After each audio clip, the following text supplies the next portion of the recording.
Good morning, everyone. The title of my talk is called Service-Led Engagement. So, trying to weave in how we, Sienna, are migrating more towards a services esoteric topic. How do I introduce this topic? How do I get the excitement? Because in our sales organization, I always say, lead with excitement, and excitement's a key part.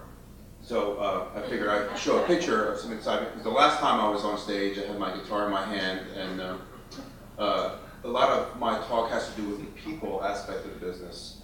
And socially, Sienna has its own rock band, of which I'm a founding member. So we got the privilege to be on the Rock and Roll Hall of Fame last year at the Battle of the Corporate Bands competition. So excitement is key.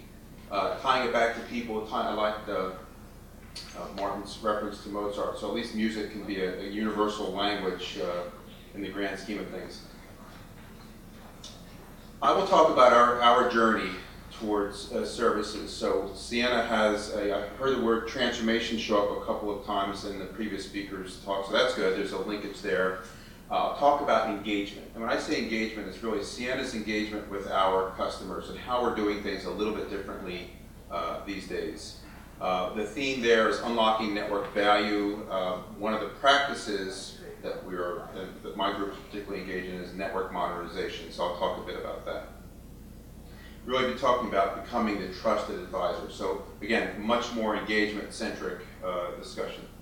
So our little marketing buzz here, Sienna makes transformation possible. This is in the context of making transformation possible for our communication services providers. So just a bit about Sienna's history. If you asked me in the past, who is Sienna? Some of you may not be familiar with us. I would say that we're an equipment vendor. We're an infrastructure provider. Our customers, classically, the AT&Ts, the Verizons, the Comcasts of the world. That's not solely who we sell to, but that's our main bread and butter. So on the left side of the spectrum, you see a traditional supplier. I install equipment, maybe I might service equipment, but the customer sends me an order for what they want and I deliver it. That's the engagement of a classic supplier. And on the right side of the screen, you see a much more outcome-based model.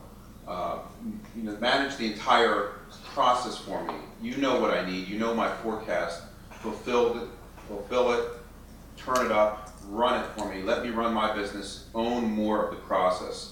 Base your business more on my outcomes, not just selling me a box, but when my customers come online, maybe that's when I'll decide to pay you. So becoming more attuned to the outcome of the process.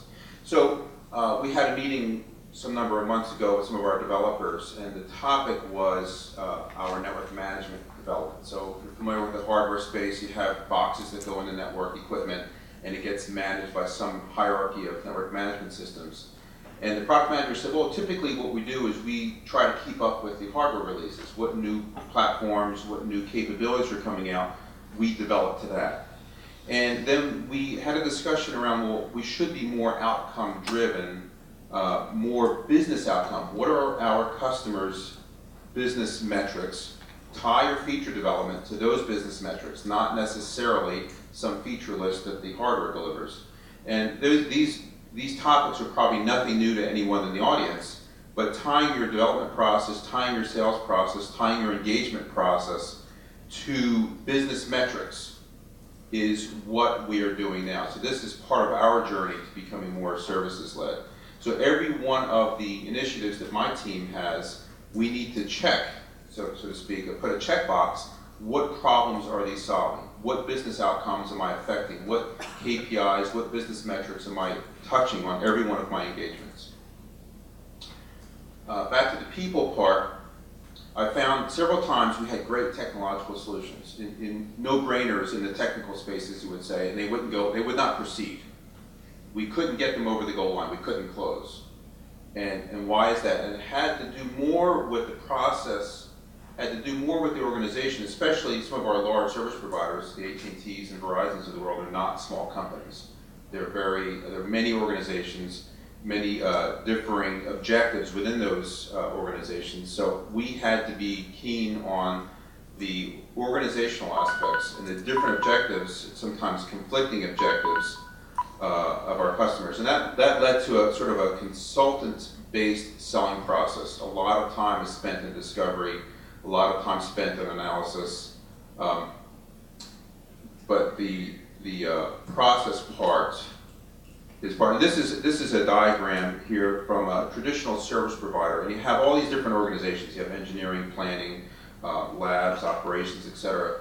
And every one of these organizations has sometimes different objectives. So why I was successful in one organization, I might not have been successful with another because I didn't understand their process, their organization. And the bottom part of the graphic is my feeble attempt at showing a choice. The customer wants to move from a present mode of operation to some future mode of operation. And they have, in this diagram, 4 choices. They could do nothing, which is the easiest choice, not necessarily the best choice. Some other vendor's solutions, or my own solution. And unless I can convince everyone, especially the executive, everyone in that hierarchy there, that this is the best solution, it's all for naught. Obviously, you need to measure results. You need to have some sort of closed loop system where you can verify that you've delivered on the objectives. We have a number of customer satisfaction surveys, transactional surveys. So we're getting, we're trying to close the loop with data as well as surveys to our customers. And this is the last sort of geeky chart I'll put up here. Sienna has been in the first 2 boxes on the left. We're a supplier of equipment. We have some maintenance agreements. We deliver it. These aren't necessarily simple things to build. These are nationwide networks sometimes, very complex problems that we're solving. But at the end of the day, we're a big old fat pipe provider, and that's where we've been on the left 2 boxes. And we're now, with my organization, this Network Transformation Solutions organization, we're migrating into that 3rd realm where I'm tying to their business metrics.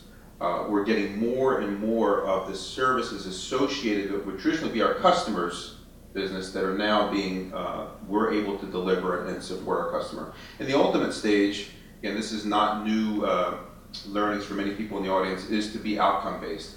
Our success is tied directly, as in we get paid when the customer gets paid. So that might challenge a few financial models in the accounting office, but that's the ultimate goal, what I call the trusted advisor. And that's where Sienna has been successful, is in our engagement process. Our engagement process is the first pillar of transformation, tying to the customer's business objectives versus being a more traditional supplier, being able to measure those outcomes, and becoming a trusted advisor. And then the ultimate goal is to help our customers unlock network value and to make transformation happen.